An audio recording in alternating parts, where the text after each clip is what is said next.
अस्सलाम वालेकुम मेरे प्यारे दोस्तों। तो आज हम दास्तान मन फरोशों का बाय अल्तमश का पार्ट नंबर 14 स्टार्ट करना चाहते हैं, और उम्मीद है कि आप लोगों को सीरीज़ पसंद आ रही होगी। चैनल को लाइक करें, सब्सक्राइब करें, कमेंट करें और बेल आइकन को क्लिक करें और मुझे अच्छे अच्छे फीडबैक देते रहें। इस सीरीज़ को कंटिन्यू करते हैं। फिर ये चारों सुल्तान अय्यूबी के खुसूसी मुशीर और मोतमिद थे। सुल्तान अय्यूबी ने इन्हें कहा, अभी अभी खलीफा का कासिद मुझे बुलाने आया था, मैंने जाने से इनकार कर दिया है। मैंने आपको ये बताने और राय लेने के लिए बुलाया है कि मैं जुमे के खुतबे से खलीफा का नाम निकलवा रहा हूँ। ये इक़दाम अभी कबल अज़ वक्त होगा। शद्दाद ने कहा, खलीफा को लोग पैगंबर समझते हैं, राय आमा हमारे ख़िलाफ़ हो जाएगी। अभी तो लोग इसे पैगंबर समझते हैं। सुल्तान अय्यूबी ने कहा, थोड़े ही अरसे बाद वो इसे खुदा समझने लगेंगे। इसे पैगंबरी और खुदाई देने वाले हम लोग हैं जो खुतबे में इसका नाम खुदा और रसूल अकरम सल्लल्लाहु अलैहि वसल्लम के साथ लेते हैं। क्यों ईसा फ़क़िया, आपका क्या मशवरा देते हैं? मैं आपकी तायीद करता हूँ, ईसा अल-हकारी फ़क़ीह ने जवाब दिया। कोई भी मुसलमान खुतबे में किसी इंसान का नाम बर्दाश्त नहीं कर सकता, इंसान भी ऐसा जो शराब, औरत और हर तरह के गुनाह का शैदाई हुआ है। यह अलग बात है कि सदियों से खलीफा को पैगंबरों का दर्जा दिया जा रहा है। मैं चूँकि शहरी और मजहबी अमूर का ज़िम्मेदार हूँ, इसलिए ये नहीं बता सकता कि सियासी और फ़ौजी लिहाज से आपके फ़ैसले का रद्द-ए-अमल क्या होगा। रद्द-ए-अमल शदीद होगा, बहाउद्दीन शद्दाद ने कहा, और हमारे ख़िलाफ़ होगा। इसके बावजूद मैं यही मशवरा दूंगा कि ये बिदअत ख़त्म होनी चाहिए या खलीफा को पक्का मुसलमान बनाकर लोगों के सामने लाया जाए, जो मुझे मुमकिन नज़र नहीं आता। राय आमा को मुझसे बेहतर और कौन जान सकता है, अली बिन सुफियान ने कहा, जो जासूसी और सुराग रसानी के शोबे का सरबराह था। इसने मुल्क के अंदर जासूसों और मुखबिरों का जाल बिछा रखा था। इसने कहा, आम लोगों ने खलीफा की कभी सूरत नहीं देखी, वो अल-आज़िद के नाम से नहीं सलाहुद्दीन अय्यूबी के नाम से वाकिफ़ है। मेरे महकमे की मुसद्दिक़ा इत्तलात के मुझे यकीन दिलाया है कि आपके 2 साला दौर अमारत में लोगों की ऐसी ज़रूरियात पूरी हो गई हैं जिनके मुताल्लिक़ उन्होंने कभी सोचा भी ना था। शहरों में ऐसे मतब नहीं थे जहाँ मरीज़ों को दाखिल करके इलाज किया जा सकता। लोग मामूली मामूली बीमारियों से मर जाते थे। अब सरकारी मतब खोल दिए गए हैं, दरसगाहें भी खोली गई हैं। ताजिरों और दुकानदारों की लूट खसूट ख़त्म हो गई है, जराइम भी कम हो गए हैं, और अब लोग अपनी मुश्किलात और फ़रियादें आप तक बराह रास्त पहुँचा सकते हैं। आपके यहाँ आने से पहले लोग सरकारी एहलकारों और फ़ौजियों से खौफज़दा रहते थे। आपने इनके हुकूक बता दिए हैं और वो अपने आप को मुल्क व मिल्लत का हिस्सा समझने लगे हैं। खिलाफत से इन्हें बेइंसाफ़ी और बेरहमी के सिवा कुछ नहीं मिला। आपने इन्हें अदल व इंसाफ़ और वक़ार दिया है। मैं वसूख से कह सकता हूँ कि कौम खिलाफत की बजाय अमारत के फ़ैसले को कबूल करेगी। मैंने कौम को अदल व इंसाफ़ और वक़ार दिया है या नहीं? सुल्तान अय्यूबी ने कहा, मैंने कौम के हुकूक इसे दिए हैं या नहीं, मैं नहीं जानता।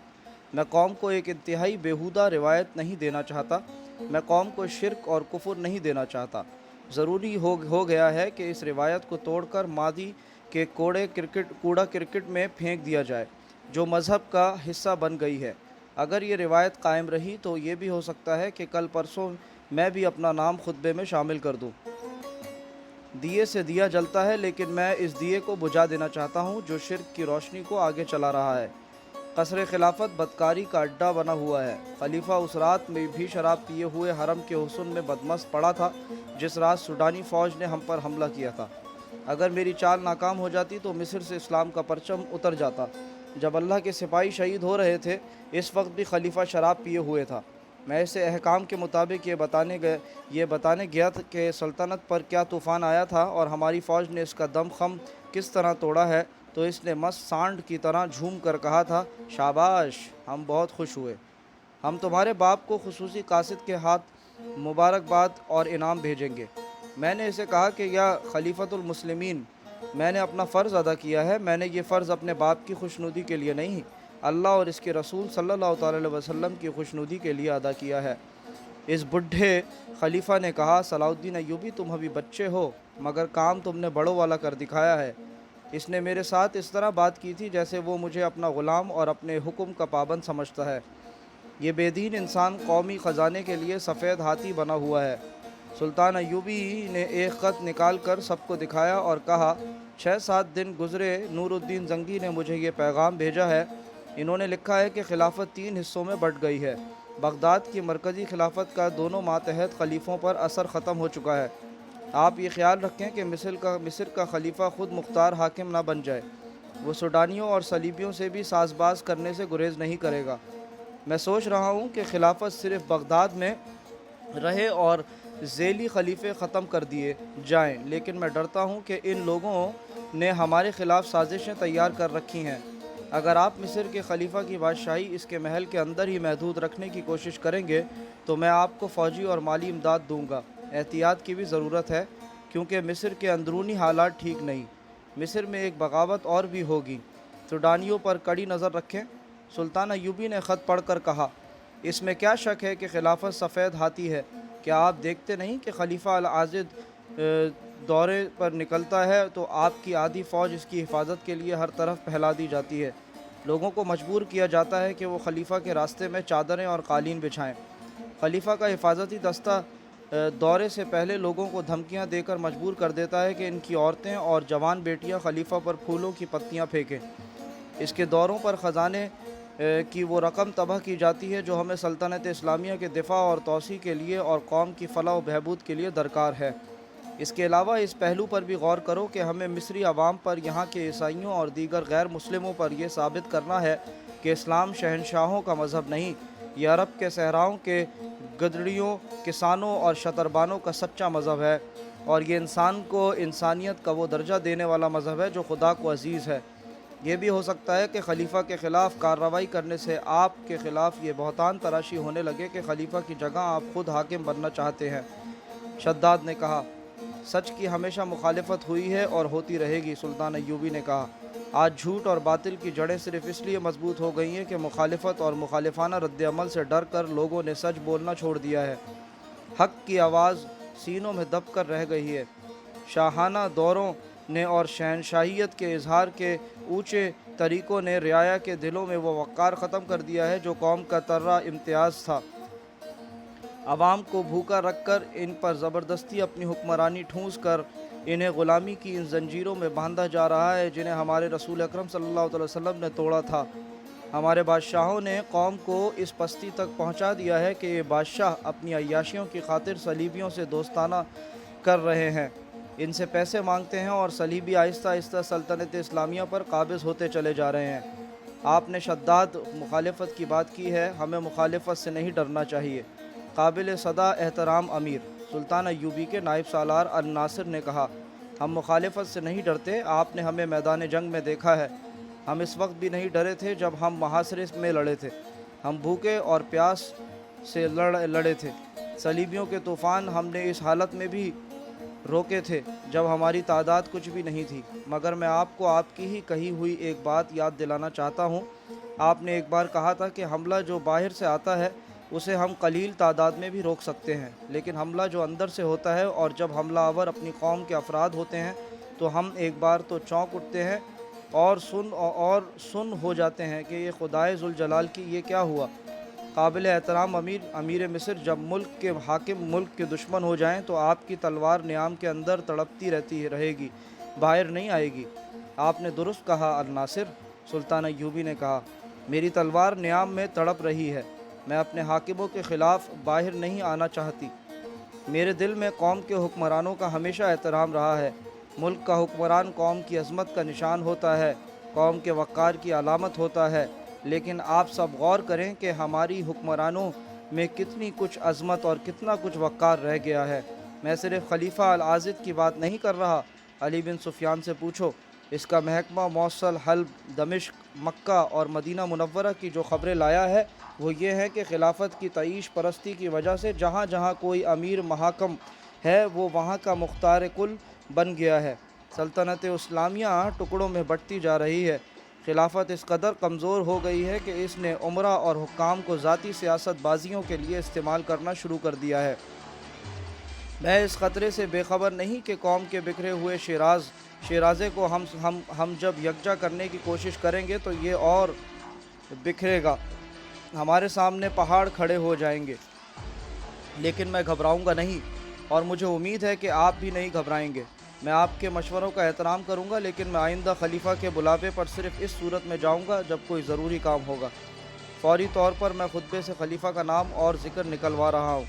سب نے سلطان ایوبی کے اس اقدام کی حمایت کی اور اسے اپنی پوری مدد اور ہر طرح کی قربانی دینے کا یقین دلایا۔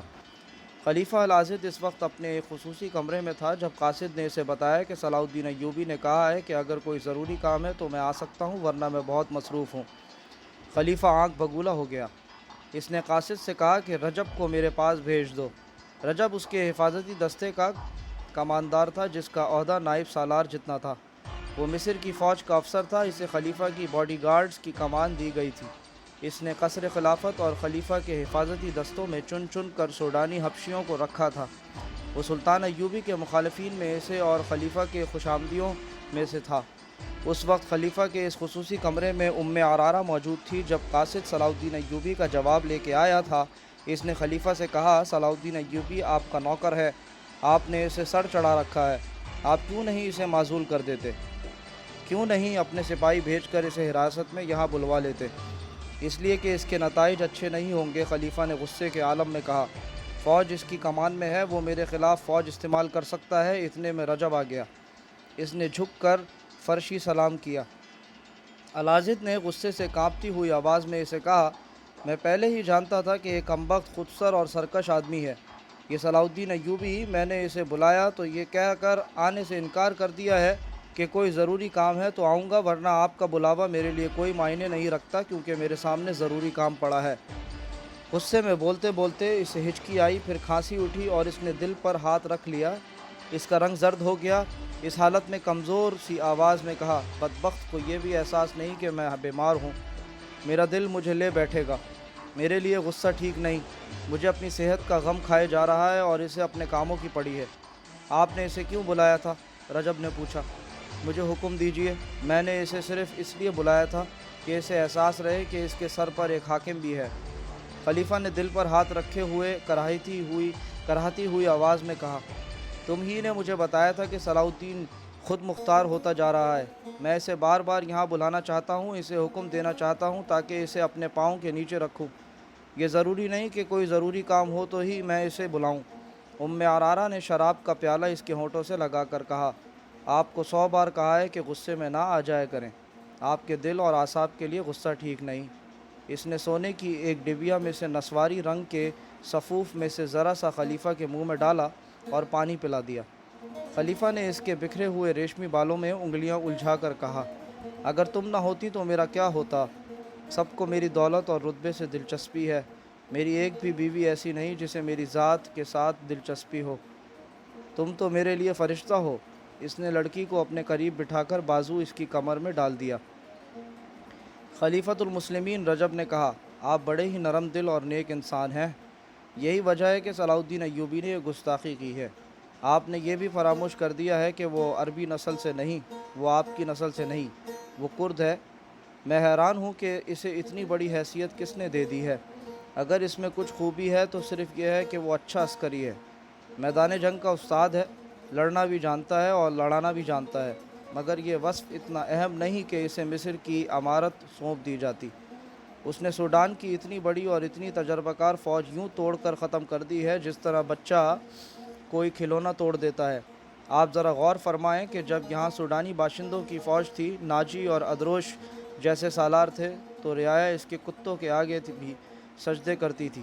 سوڈانی لشکر کے سالار آپ کی دہلیز پر حاضر رہتے تھے۔ اب یہ حال ہے کہ آپ اپنے ایک ماتحت کو بلاتے ہوئے تو وہ آنے سے انکار کر دیتا ہے۔ رجب، خلیفہ نے اچانک گرج کر کہا، تم ایک مجرم ہو۔ رجب کا رنگ پیلا پڑ گیا۔ عرارہ بدک کر العاضد سے الگ ہو گئی۔ العاضد نے اسے پھر بازو کے گھیرے میں لے کر اپنے ساتھ لگا لیا اور پیار سے بولا، کیا میں نے تمہیں ڈرا دیا ہے؟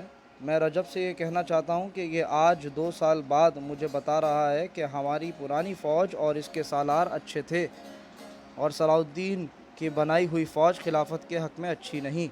کیوں رجب؟ تم یہ بات پہلے بھی جانتے تھے، چپ کیوں رہے؟ اب جب کہ یہ امیر مصر اپنی جڑیں مضبوط کر چکا ہے، مجھے بتا رہے ہو کہ وہ خلافت کا باغی اور سرکش ہے؟ میں حضور کے عتاب سے ڈرتا تھا، رجب نے کہا۔ سلطان ایوبی کا انتخاب بغداد کی خلافت نے کیا تھا، ये आपके मशवरे से ही हुआ होगा। मैं खिलाफत के इंतखाब के ख़िलाफ़ ज़बान खोलने की जुर्रात नहीं कर सकता था। आज अमीर मिस्र की गुस्ताखी और इसके ज़ेर असर आपके दिल के दौरे ने मुझे मजबूर कर दिया है कि ज़बान खोलूं। मैं कब से देख रहा हूं कि सलाउद्दीन कई बार आपके हुजूर गुस्ताखी कर चुका है। मेरा फ़र्ज़ है कि आपको ख़तरों से आगाह करूं और बचाऊं। इस दौरान उम्मे अरारा खलीफा के गालों से गाल रगड़ती रही और इसकी उंगलियों में उंगलियां उलझाकर बच्चों की तरह खेलती रही। एक बार इसने खलीफा के गालों को हाथों में थाम कर पूछा, तबीयत बहाल हुई? खलीफा ने इसकी थोड़ी को छेड़ते हुए कहा, दवाई ने इतना असर नहीं किया जितना तेरे प्यार ने किया है। खुदा ने तुझे वो उसूल और वो जज्बा दिया है जो मेरे हर रोग के लिए अक्सीर है। उसने उम्मे अरारा का सर अपने सीने पर डालकर रजब से कहा, रोज़े क़यामत जब मुझे जन्नत में भेजेंगे तो मैं खुदा से कहूँगा कि मुझे कोई हूर नहीं चाहिए, मुझे उम्मे अरारा दे दो। उम्मे अरारा सिर्फ़ हसीन ही नहीं, रजब ने कहा, यह बहुत होशियार है, ज़हीन भी है। हुजूर का हरम साजिशों का घर बना हुआ है। इसने आकर सबको लगाम डाल दी है। अब किसी की जुर्रत नहीं कि कोई औरत किसी औरत के ख़िलाफ़ या कोई अहलकार कसर खिलाफत में ज़रा सी भी गड़बड़ करे। रजब सलाउद्दीन अय्यूबी के मुताल्लिक बात कर रहे थे। उम्मे अरारा ने कहा, उनकी बातें गौर से सुने और सलाउद्दीन को लगाम डालें। तुम क्या कह रहे थे रजब? खलीफा ने पूछा। मैं ये अर्ज़ कर रहा था कि मैंने इस डर से ज़बान बंद रखी कि अमीर मिस्र के ख़िलाफ़ कोई बात खिलाफत को गवारा ना होगी। रजब ने कहा, सलाउद्दीन अय्यूबी काबिल सालार हो सकता है। मुझे इसका सिर्फ़ यही वस्फ़ पसंद है कि मैदान जंग में वो इस्लाम का परचम सरनगू नहीं होने देता। खलीफा ने कहा, हमें सुल्तान अय्यूबी जैसे ही सालारों की ज़रूरत है जो खिलाफत इस्लामिया का वक़ार मैदान जंग में कायम रखें। मैं गुस्ताखी की माफ़ी चाहता हूँ खलीफा उल मुस्लिमीन। रजब ने कहा, खिलाफत ने हमें मैदान जंग में नहीं आजमाया। सलाउद्दीन अय्यूबी के मुताल्लिक मैं ये कहने की जुर्रत करूँगा कि वो खिलाफत इस्लामिया के वक़ार के लिए नहीं लड़ता बल्कि अपने वक़ार के लिए लड़ता है। आप फ़ौज के सालार से सिपाही तक पूछ लें, सलाउद्दीन इन्हें ये सबक देता रहता है कि वो ऐसी सल्तनत इस्लामिया के क़याम के लिए लड़ें जिसकी सरहदें लामहदूद हो। साफ ज़ाहिर है कि वो ऐसी सल्तनत के ख्वाब देख रहा है जिसका बादशाह वो खुद होगा। नूरुद्दीन जंगी इसकी पुष्ट पनाही कर रहा है। इसने सलाउद्दीन के हाथ मजबूत करने के लिए 2000 सवारों और इतने ही प्यादा अस्करियों की फ़ौज भेजी थी। क्या इसने खलीफा बगदाद की इजाज़त से ये फ़ौज भेजी थी? क्या खिलाफत का कोई एलची आपसे मशवरा लेने आया था कि मिस्र में फ़ौज की ज़रूरत है या नहीं? जो कुछ हुआ खिलाफत से बाला हुआ। तुम ठीक कहते हो, खलीफा ने कहा, मुझसे नहीं पूछा गया था और मुझे अब ख्याल आया है कि उधर से आई हुई इतनी ज़्यादा कमक वापस नहीं भेजी गई। वापस इसलिए नहीं भेजी गई कि ये कमक मिस्र पर गिरफ्त मजबूत करने के लिए भेजी गई थी और इसीलिए यहाँ रखी गई है। रजब ने कहा, मिस्र की पुरानी फ़ौज के सिपाहियों को किसान और भिखारी बनाने के लिए ये कमक आई थी। नाजी, अदरोश और काकेश, अब्द यज़दान, अबी ओज़ और उन जैसे 8 और सालार कहाँ हैं? हजूर ने कभी सोचा नहीं? इन सब को सलाउद्दीन अय्यूबी ने खुफिया तौर पर कत्ल करा दिया है। इनका कसूर सिर्फ ये था कि वो सलाउद्दीन अय्यूबी से ज़्यादा काबिल सालार थे। ये कत्ल किसकी गर्दन पर है? सलाउद्दीन ने हाकिमों की मजलिस में कहा था कि खलीफतुल मिस्र ने इन सब को गद्दारी और बगावत के जुर्म में सज़ाए मौत दे दी है। झूठ, खलीफा ने भड़क कर कहा, सफ़ेद झूठ। मुझे सलाउद्दीन ने बताया था कि ये सब गद्दार हैं। मैंने इसे कहा था कि गवाह लाओ और मुकदमा चलाओ। इसने मुकदमा चलाए बगैर वो फ़ैसला ख़ुद किया जो खिलाफत की मुहर के बग़ैर बेकार होता है। रजब ने कहा, इन बदकिस्मत सालारों का जुर्म ये था कि इन्होंने सलीबी बादशाह से राब्ता कायम किया था। इनका मकसद कुछ और था। वो ये था कि सलीबियों से बातचीत करके जंग व बदल जदल ख़त्म किया जाए और हम अपने मुल्क और रियाया की खुशहाल और फलाह बहबूद की तरफ तवज्जो दे सकें। आप शायद तस्लीम ना करेंगे, मगर ये हकीकत है कि सलीबी हमें अपना दुश्मन नहीं समझते। वो हमारे ख़िलाफ़ जंगी ताकत सिर्फ़ इसलिए तैयार रखते हैं कि नूरुद्दीन जंगी और शेर को जैसे मुसलमानों से इन्हें हमला का ख़तरा रहता है। शेर को मर गया तो सलाउद्दीन अय्यूबी को अपनी जगह छोड़ गया। ये शख्स शेर को का परवरदा है। इसने सारी उम्र अबसाई कौम से लड़ते और इस्लाम के दुश्मन पैदा करते और दुश्मनों में इजाफ़ा करने गुजारी है। अगर सलाउद्दीन की जगह मिस्र का अमीर किसी और को मुकर्रर किया जाता तो आज ईसाई बादशाह आपके दरबार में दोस्तों की तरह आते, कत्ल व गारत ना होती, इतने पुराने और तजर्बाकार सालार कत्ल होकर गुमनाम ना हो जाते। मगर रजब, खलीफा ने कहा, सलीबियों ने बहिर रोम से हमला जो किया था, सलाहुद्दीन अय्यूबी ने ऐसे हालात पैदा किए थे कि सलीबी अपने दिफा के लिए हमले में पहल करने पर मजबूर हो गए। रजब ने कहा, सलाहुद्दीन अय्यूबी को मालूम था कि हमला आ रहा है, क्योंकि हालात इसी ने पैदा किए थे, इसलिए इसने हमला रोकने यानी दिफा का इंतज़ाम पहले ही कर रखा था। ये शख्स फरिश्ता तो नहीं था कि इसे गैब का हाल मालूम हो गया था। इसने एक ऐसा नाटक खेला था जिसमें हज़ारहा बच्चे यतीम और हज़ारहा औरतों बेवा हो गईं। इस पर आपने इसे मेरी मौजूदगी में खिराज तहसीन पेश किया। फिर इसने सूडानी फ़ौज को, जो आपकी वफ़ादार थी, जंगी मश्क के बहाने रात को बाहर निकाला और अंधेरे में इस पर अपनी नई फ़ौज से हमला कर दिया। मशहूर ये किया कि नाजी की फ़ौज ने बगावत कर दी थी, इस पर भी आपने इसे खराज तहसीन पेश किया। आप इतने सादा दिल और मुखलिस हैं कि आप इस चाल और इस धोखे को समझ न सके। इस दौरान उम्मे अरारा, जो अरब के हसन का शाहकार थी, खलीफा अल-आज़िद के साथ बड़ी मासूमियत से कुछ ऐसी फाहिश हरकतें करती रही कि अल-आज़िद पर शराब का नशा दुगना हो गया। इसकी ज़हनी कैफियत इस लड़की के कब्ज़े में थी। रजब की बातें और दलीलें उसके दिमाग में उतरती जा रही थी। उसकी ज़्यादातर तवज्जो उम्मे अरारा पर मरकूज़ थी। रजब की बातें तो वो ज़मनी तौर पर सुन रहा था। रजब ने सलाहुद्दीन अय्यूबी पर एक इंतहाई बेहुदा वार किया। इसने कहा, उसने एक और फरेबकारी शुरू कर रखी है। किसी खूबसूरत और जवान लड़की को पकड़कर इसकी आबरू रेज़ी करता है और चंद दिन ऐश करके इसे ये कहकर मरवा देता है कि ये जासूस है। ईसाइयों के ख़िलाफ़ कौम में नफ़रत पैदा करने के लिए इसने फ़ौज और आवाम में ये मशहूर कर रखा है कि सलीबी अपनी लड़कियों को मिस्र में जासूसी के लिए भेजते हैं और वो बदकार औरतों को भी यहाँ भेजते हैं जो कौम का इखलाक तबाह करती हैं। मैं इसी मुल्क का बाशिंदा हूँ। यहाँ जितने कहवा खाने हैं वहाँ मिस्री और सूडानी औरतें हैं। अगर कोई ईसाई औरत है तो वो किसी की जासूस नहीं, ये इसका पेशा है। मुझे हरम की 3-4 लड़कियों ने बताया है कि सलाहुद्दीन अय्यूबी ने इन्हें अपने घर बुलाया और ख़राब किया था। उम्मे अरारा ने कहा। खलीफा भड़क उठा और कहा, मेरे हरम की लड़कियाँ तुमने मुझे पहले क्यों नहीं बताया? इसलिए कि आपकी बीमारी में ये ख़बर आपके लिए अच्छी नहीं थी।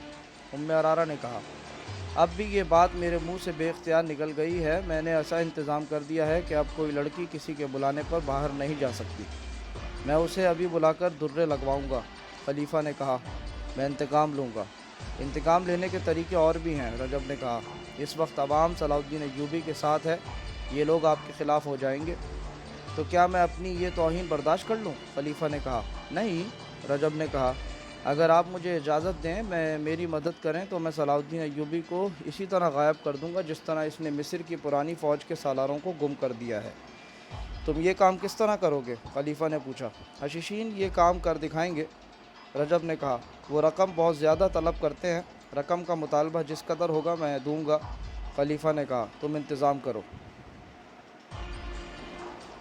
2 रोज़ बाद जुमा था। काहिरा की जामे मस्जिद के ख़तीब को ईसा अल-हकारी फ़कीह ने कह दिया था कि खुतबे में खलीफा का नाम ना लिया जाए।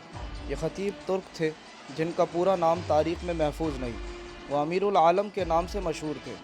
इस दौर के दस्तावेज़ी सबूत ऐसे भी मिले हैं जिनके मुताबिक ख़तीब अमीरुल आलम ने कई बार इस बिदत को ख़त्म करने के अज़म का इजहार किया था और यह इन्हीं की कोशिश का नतीजा था कि खलीफा का नाम खुतबे से हज़फ किया गया। एक रिवायत ये भी है कि सलाहुद्दीन अय्यूबी को अमीरुल आलम ने ही मशवरा दिया था कि इस बिदत के ख़ात्मे के अहकाम जारी करें और 2 वक़ानिगार इसका सहरा ईसा अल-हकारी फ़कीह के सर बांधते हैं। हो सकता है कि मंसूबा ख़तीब अमीर अल आलम और मजहबी उमूर के मुशीर ईसा अल-हकारी फ़कीह के पेश नज़र भी हो, लेकिन सलाहुद्दीन अय्यूबी की गुफ्तगू की जो दस्तावेज़ात मिल सकी हैं उनसे पता चलता है कि ये दिलेराना इक़दाम सुल्तान अय्यूबी का ही था। बहरहाल इसमें कोई शक नहीं रहता कि उस वक्त सच्चे मुसलमान मौजूद थे। ख़तीब अमीरुल आलम ने खुतबे में खलीफा का नाम ना लिया। जामे मस्जिद में सलाहुद्दीन अय्यूबी दरमियानी सफ़ों में मौजूद था। अली बिन सुफियान इससे थोड़ी दूर किसी सफ़ में बैठा था। सुल्तान अय्यूबी के मुतअद्दिद दीगर मुशीर और मोतमिद बिखर कर अवाम में बैठे थे ताकि इनका रद्द-ए-अमल भांप सकें। अली बिन सुफियान के मुखबिरों की बहुत बड़ी तादाद मस्जिद में मौजूद थी। खलीफा का नाम खुतबे में से गायब करना एक संगीन इक़दाम नहीं बल्कि खिलाफत के अहकाम के मुताबिक संगीन जुर्म था। इसका इर्तिकाब कर दिया गया। सरबराहों में से अगर कोई मस्जिद में नहीं था तो वो खलीफा अल-आज़िद था। नमाज के बाद सुल्तान अय्यूबी उठा, ख़तीब के पास गया, उनसे मुसाफ़ा किया, उनके चोगे का बोसा लिया और कहा, اللہ آپ کا حامی و ناصر ہے۔ خطیب امیر العالم نے جواب دیا، یہ حکم صادر فرما کر آپ نے جنت میں گھر بنا لیا ہے۔ واپس چند قدم چل کر سلطان ایوبی رک گیا اور خطیب کے قریب جا کر کہا، اگر آپ کو خلیفہ کا بلاوا آ جائے تو اس کے پاس جانے کے بجائے میرے پاس آ جانا، میں آپ کے ساتھ چلوں گا۔ اگر امیر مصر گستاخی نہ سمجھیں، امیر العالم نے کہا، تو عرض کروں کہ باطل اور شرک کے خلاف عمل اور حق گوئی اگر جرم ہے تو اس کی سزا میں اکیلا بھگتوں گا، میں آپ کا سہارا نہیں ڈھونڈوں گا۔ خلیفہ نے بلایا تو اکیلا جاؤں گا۔ میں نے خلیفہ کے نام کو آپ کے حکم سے نہیں خدا کے حکم سے حذف کیا ہے۔ میں آپ کو مبارکباد پیش کرتا ہوں۔ شام کے بعد صلاح الدین ایوبی علی بن سفیان، بہاء الدین شداد اور چند ایک اور مشیروں سے دن کی رپورٹ لے رہا تھا۔ سارے شہر میں شہریوں کی بھیس میں مخبر اور جاسوس پھیلا دیے گئے تھے جنہوں نے لوگوں کی رائے معلوم کر لی تھی۔ علی بن سفیان نے سلطان ایوبی کو بتایا کہ کہیں سے بھی اسے ایسی اطلاع نہیں ملی جہاں کسی نے یہ کہا ہو کہ خطبے میں خلیفہ کا نام نہیں لیا گیا تھا۔ علی بن سفیان کے بعض آدمیوں نے 2-3 جگہوں پر یہ بھی کہا ہے کہ جامع مسجد کے خطیب نے آج خطبے میں خلیفہ کا نام نہیں لیا تھا، یہ اس نے بہت برا کیا ہے۔ اس پر کچھ آدمی اس طرح حیران ہوئے جیسے انہیں معلوم ہی نہیں کہ خطبے میں خلیفہ کا نام لیا گیا تھا یا نہیں۔ ان میں سے 4-5 نے اس قسم کے خیالات کا اظہار کیا کہ اس سے کیا فرق پڑتا ہے، خلیفہ خدا یا پیغمبر تو نہیں۔ ان اطلاعات سے سلطان ایوبی کو اطمینان ہو گیا کہ عوام کے جس رد عمل سے اسے ڈرایا گیا تھا اس کا کہیں بھی اظہار نہیں ہوا۔ صلاح الدین ایوبی نے اسی وقت سلطان نور الدین زنگی کے نام پیغام لکھا جس میں اسے اطلاع دی کہ اس نے جمعے کے خطبے میں سے خلیفہ کا نام نکلوا دیا ہے۔ عوام کی طرف سے اچھے رد عمل کا اظہار ہوا ہے، لہٰذا آپ بھی مرکزی خلافت کو خطبے سے خارج کر دیں۔ اس لب لباب کا طویل پیغام لکھ کر اس نے حکم دیا کہ قاصد کو اعلی الصبح روانہ کر دیا جائے، جو یہ پیغام نور الدین زنگی کو دے کر واپس آ جائے۔ اس کے بعد اس نے علی بن سفیان سے کہا کہ خلیفہ کے محل میں جاسوسوں کو چوکنا کر دیا جائے، وہاں ذرا سی بھی مشکوک حرکت ہو تو فوراً اطلاع دے۔ رجب کو سلطان ایوبی جانتا تھا، اسے یہ بھی معلوم تھا کہ رجب خلیفہ کا منہ چڑھا نائب سالار ہے۔ سلطان ایوبی نے علی بن سفیان سے کہا، رجب کے ساتھ ایک آدمی سائے کی طرح لگا رہنا چاہیے۔ اس رات خلیفہ کی محفل عیش و طرب میں رجب نہیں تھا، وہ سلطان ایوبی کے قتل کا انتظام کرنے چلا گیا تھا۔ اسے حسن بن صبا کے حشیشین سے ملنا تھا۔ خلیفہ روز مرہ کی طرح باہر کی دنیا سے بے خبر اور عرارہ کے طلسماتی حسن اور ناز و ادا میں گم تھا۔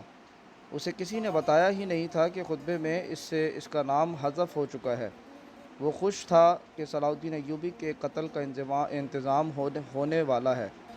عرارہ نے اسے جلدی سلانے اور بے ہوش کرنے کے لیے زیادہ شراب پلا دی اور شراب میں خواب اور آور صفوف بھی ملا دیا۔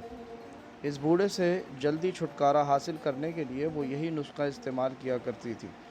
اسے سلا کر اور قندیلیں بجھا کر وہ کمرے سے نکل گئی۔ وہ اپنے مخصوص کمرے کی طرف جا رہی تھی جس میں رجب رات کو چوری چھپے اس کے پاس آیا کرتا تھا۔ وہ کمرے میں داخل ہوئی ہی تھی کہ کوارٹروں کے پیچھے سے کسی نے اس پر کمبل پھینکا۔ اس کی آواز بھی نہ نکل پائی تھی کہ اس کے منہ پر جہاں پہلے ہی کمبل لپٹ گیا تھا ایک اور کپڑا باندھ دیا گیا۔ اسے کسی نے کندھوں پر ڈال لیا اور کمرے سے نکال دیا۔ یہ 2 آدمی تھے، وہ محل کی بھول بھلیوں اور چور راستوں سے واقف معلوم ہوتے تھے۔ وہ اندھیری سیڑھیوں پر چڑھ گئے، اوپر سے انہیں یہ رسہ باندھ کر نیچے لٹکایا۔ لڑکی کو کندھوں پر ڈالے ہوئے وہ آدمی رسے سے نیچے اتر گیا۔ اس کے پیچھے دوسرا اترا اور دونوں اندھیرے میں غائب ہو گئے۔ کچھ دور 4 گھوڑے کھڑے تھے اور ان کے پاس 2 آدمی بیٹھے ہوئے تھے۔ انہوں نے اپنے ساتھیوں کو اندھیرے میں آتے دیکھا اور یہ بھی دیکھ لیا کہ ایک کندھے پر کچھ اٹھا رکھا ہے۔ وہ گھوڑوں کو آگے لے گئے، سب گھوڑوں پر سوار ہو گئے۔ ایک سوار نے لڑکی کو اپنے آگے ڈال لیا۔ ان میں سے کسی نے کہا، گھوڑوں کو ابھی دوڑانا نہیں، ٹاپو سارے شہر کو جگا دیں گے۔ گھوڑے آہستہ آہستہ چلتے گئے اور شہر سے نکل گئے۔ یہ صلاح الدین ایوبی کا کام ہے، امیر مصر کے سوا ایسی جرات اور کوئی نہیں کر سکتا، اس کے سوا اور ہو ہی کون سکتا تھا ہے۔ قصر خلافت میں یہی شور و غوغا बपा था कि उम्मे अरारा को सलाउद्दीन अय्यूबी ने अगवा कराया है। रजब वापस आ गया था। महल के कोने कोने की तलाशी ली जा चुकी थी। मुहाफिज दस्ता कमानदारों के आताब का निशाना बना हुआ था। खुद कमानदार भी सिपाहियों की तरह थर थर काँप रहे थे। एक लड़की का अगवा मामूली वारदात नहीं थी, और लड़की भी ऐसी जिसे खलीफा हरम का हीरा समझता था। महल के पिछवाड़े एक रस्सा लटक रहा था। ज़मीन पर पाँव के निशान थे, जो थोड़ी दूर जाकर घोड़ों के निशानात में ख़त्म हो गए थे। इनसे ये सबूत मिल गया था कि लड़की को रस्से से उतारा गया है, और शक का इजहार भी न किया गया कि लड़की अपनी मर्ज़ी से किसी के साथ गई है। खलीफा ने इस शक को मुस्तरद कर दिया था। वो कहता था उम्मे अरारा इस पर जान छिड़कती थी। ये सलाउद्दीन अय्यूबी का काम है। रजब ने अल आज़िज़ से कहा, कसर खिलाफत में हर किसी की ज़बान पर यही अल्फाज हैं कि इसके सिवा और कोई भी ऐसी जुर्रात नहीं कर सकता। हर किसी के कानों में ये अल्फाज रजब ने ही डाले थे। इसे जूँ ही उम्मे अरारा की गुमशुदगी की इत्तला मिली थी, इसने सारे महल में घूम फिर कर हर किसी से लड़की के मुताल्लिक पूछा, और हर किसी से कहा था ये सुल्तान अय्यूबी का काम है। कसर सदारत के आला हाकिम से अदना मुलाजिम तक इन्हें अल्फाज को दोहराए चले जा रहे थे, और जब ये अल्फाज खलीफा अल-आज़िद के कानों में पड़े तो इसने ज़र्रा भर सोचने की ज़रूरत न समझी कि ये इल्ज़ाम बेबुनियाद हो सकता है। इसके कानों में ये तो पहले ही डाला जा चुका था कि सुल्तान अय्यूबी औरतों का शहदाई है। उम्मे अरारा ने इसे ये बताया था कि सुल्तान अय्यूबी हरम की 4 लड़कियों को ख़राब कर चुका है। खलीफा ने इसी वक्त अपने खुसूसी कासिद को बुलाया और इसे कहा कि अमीर मिस्र के पास जाओ और इसे कहो कि पर्दे में लड़की वापस कर दो, मैं कोई कार्रवाई नहीं करूँगा। जिस वक्त खलीफा कासिद को ये पैगाम दे रहा था, इस वक्त काहिरा से 10-12 मील दूर 3 शतर सवार काहिरा की तरफ खरामा खरामा आ रहे थे। वो मिस्र की फ़ौज के गश्ती संतरी थे। मिस्र के सियासी हालात चूँकि अच्छे नहीं थे, जासूसों और तखरीबकारों की सरगर्मियाँ रुकने की बजाय बढ़ती जा रही थीं। सुल्तान अय्यूबी को अच्छी तरह मालूम था कि मुल्क में गद्दारी और बगावत की चिंगारियाँ भी सुलग रही हैं। उस सूडानी फ़ौज की तरफ से जिसे उसने बरतरफ कर दिया था, ख़तरा पूरी तरह टला नहीं था। इस फ़ौज के कमांडर, ओहदेदार और सिपाही तजर्बाकार अस्करी थे। किसी भी वक्त मुल्क के लिए ख़तरा बन सकते थे। सबसे बड़ा ख़तरा तो ये था कि सुल्तान अय्यूबी के मुखालिफिन ने सलीबियों से दोस्ताना कर रखा था। उनके जासूसों को पनाह, अड्डा और मदद मुहैया करते थे। इन ख़तरात के पेश नज़र दारुल हुकूमत से बहुत दूर दूर और हर तरफ फ़ौज के चंद एक दस्ते रखे गए थे। उनके गश्ती संतरी दिन रात सहराओं और टीलों टेकरियों के इलाकों में घोड़ों और ऊँटों पर गश्त करते रहते थे, ताकि आने वाले ख़तरे की इत्तला कबल अज़ वक्त दी जा सके। वो 3 शतर सवार इन्हीं दस्तों के गश्ती संतरी थे जो अपनी ज़िम्मेदारी के इलाके में गश्त करके वापस आ रहे थे। आगे मिट्टी और पत्थरों की पहाड़ियों और चट्टानों का वसी इलाका था। वो एक वादी में से गुज़र रहे थे। इन्हें किसी औरत की आह और ज़ारी सुनाई दी। मर्दाना आवाज़ें भी सुनाई दी। इनसे साफ पता चलता था कि लड़की पर ज़बरदस्ती की जा रही है। एक शतर सवार उतरा और उस चट्टान पर चढ़ गया जिसकी दूसरी तरफ से आवाज़ें आ रही थीं। इसने छुप कर देखा। उधर 4 घोड़े खड़े थे और 4 आदमी भी थे। चारों सूडानी हबशी थे। एक बड़ी ही खूबसूरत लड़की थी जो दौड़ी जा रही थी। एक हबशी ने उसे पकड़ लिया और उसे बाजुओं में दबोच कर उठा लिया और उसे अपने साथियों के दरमियान खड़ा करके इसके सामने घुटनों के बल हो गया। इसने अपने सीने पर हाथ बांध कर रखा। कहा, तुम मुक़द्दस लड़की हो, अपने आप को तकलीफ़ में डालकर हमें गुनहगार ना करो। देवताओं का कहर हमें जला डालेगा या हमें पत्थर बना देगा। मैं मुसलमान हूँ, लड़की ने चिल्लाकर कहा। तुम्हारे देवताओं पर लानत भेजती हूँ, मुझे छोड़ दो, वरना मैं तुम सबको खलीफा के कुत्तों से बोटी बोटी करा दूँगी। तुम अब खलीफा की मिल्कियत नहीं, एक हबशी ने इसे कहा। अब तुम इस देवता की मिल्कियत हो जिसके हाथ में आसमान की बिजलियों का कहर, नागों का जहर, शेरों की ताकत है। इसने तुम्हें पसंद कर लिया है। अब जो कोई तुम्हें इससे छीनने की कोशिश करेगा, इस सहरा की रेत जलाकर राख कर देगी। एक हबशी ने दूसरे से कहा, मैंने तुम्हें कहा था कि यहाँ ना रुको, मगर तुम आराम करना चाहते थे। इसे बंधा हुआ चलते चलते और शाम से पहले पहले मंजिल पर पहुँच जाते। क्या हमारे घोड़े थक नहीं गए थे? हबशी ने जवाब दिया, हम सारी रात के जागे हुए नहीं थे। इसे फिर बांध लो और चलो। اس نے لڑکی کو دبوچ لیا۔ اچانک اس کی پیٹھ میں ایک تیر اتر گیا۔ اس کی گرفت لڑکی سے ڈھیلی ہو گئی۔ لڑکی اسے دھکا دے کر بھاگنے لگی تو دوسرے آدمی نے اسے پکڑ کر گھسیٹا اور گھوڑوں کی اوٹ میں ہو گیا۔ ایک اور تیر آیا جو ایک آدمی کی گردن میں لگا۔ وہ آدمی بری طرح تڑپنے لگا۔ جس آدمی نے لڑکی کو پکڑا تھا وہ گھوڑے کی باک پکڑ کر لڑکی اور گھوڑے کو نشیبی جگہ لے گیا جو بالکل قریب تھی۔ ایک حبشی اور بھی رہ گیا تھا، وہ بھی دوڑ کر نشیب میں اتر گیا۔ یہ تیر اس شتر سوار سنتری نے چلائے تھے جو چٹان پر چڑھ گیا تھا۔ اس نے بعد میں جو بیان دیا اس میں اس نے کہا تھا کہ وہ دیوتاؤں کے نام سے ڈر گیا، لیکن لڑکی نے جب یہ کہا کہ میں مسلمان ہوں اور میں دیوتاؤں پر لعنت بھیجتی ہوں تو سنتری کا ایمان بیدار ہو گیا۔ لڑکی نے جب خلیفہ کا نام لیا تو سنتری سمجھ گیا کہ یہ حرم کی لڑکی ہے۔ اس کا لباس، اس کی شکل و صورت اور اس کی ڈیل ڈول بتا رہی تھی کہ یہ معمولی درجے کی لڑکی نہیں، اسے اغوا کیا جا رہا ہے اور اسے سوڈان میں لے جا کر فروخت کیا جائے گا۔ سنتری کو یہ معلوم تھا کہ تھوڑے دنوں بعد سوڈانی حبشیوں کا ایک میلہ لگنے والا ہے جس میں لڑکیوں کی خرید و فروخت ہوتی ہے۔ فوج کو سلطان ایوبی نے یہ حکم دے رکھا تھا کہ عورت کی عزت کی حفاظت کی جائے۔ ایک عورت کی عزت کو بچانے کے لیے 1 درجن آدمیوں کی قتل کی بھی اجازت تھی۔ سنتری نے یہ ساری باتیں سامنے رکھ کر فیصلہ کر لیا کہ اس لڑکی کو بچانا ہے۔ اس نے 2 تیر چلائے جو 2 حبشی مار ڈالے۔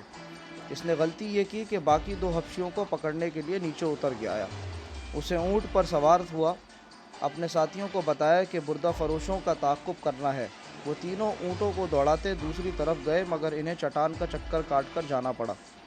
اس نے یہ بھی نہ سوچا کہ اونٹ گھوڑے کا تعاقب کر سکتا ہے یا نہیں۔ ان تینوں میں سے تیر کمان صرف اسی سنتری کے پاس تھا، باقی 2 کے پاس برچھیاں اور تلواریں تھیں۔ وہ اس جگہ پہنچے جہاں لڑکی اور حبشیوں کو دیکھا تھا تو وہاں 2 لاشوں کے سوا کچھ بھی نہ تھا۔ سوڈانی حبشی لڑکی کو بھی لے گئے تھے اور اپنے مرے ہوئے ساتھیوں کے گھوڑوں کو بھی۔ شتر سواروں نے تعاقب میں اونٹ دوڑائے لیکن وہ ٹیلوں اور چٹانوں کا علاقہ تھا، راستہ گھومتا اور مڑتا تھا۔ انہیں بھاگتے گھوڑوں کے ٹاپوں سنائی دے رہے تھے جو دور ہٹتے گئے اور خاموش ہو گئے۔ شتر سواروں نے دونوں لاشیں اونٹوں پر لا دیں اور واپس آ گئے۔ انہیں معلوم تھا کہ یہ لاشیں کس کی ہیں، یہ عام قسم کے بردہ فروش کی بھی ہو سکتی تھی۔ انہیں اٹھا لانا ضروری نہ تھا لیکن لڑکی خلیفہ کی معلوم ہوتی تھی، اس لیے لاشیں اٹھانا ضرور سمجھا گیا تاکہ یہ معلوم ہو سکے کہ اغوا کرنے والے کون ہیں۔ تو ساتھیوں، آج پارٹ 14 ختم ہوا چاہتا ہے، کل پھر پارٹ 15 اسٹارٹ کریں گے۔ بہت ہی عمدہ کہانی چل رہی ہے۔ آپ لوگوں سے درخواست ہے کہ لائک کریں، سبسکرائب کریں، کمنٹ کریں اور بیل آئیکن کو کلک کریں۔ پھر واپس بات ہوگی، پھر واپس میری آواز آپ سنیں گے انشاءاللہ۔ کل ملتے ہیں۔ السلام علیکم ورحمۃ اللہ وبرکاتہ۔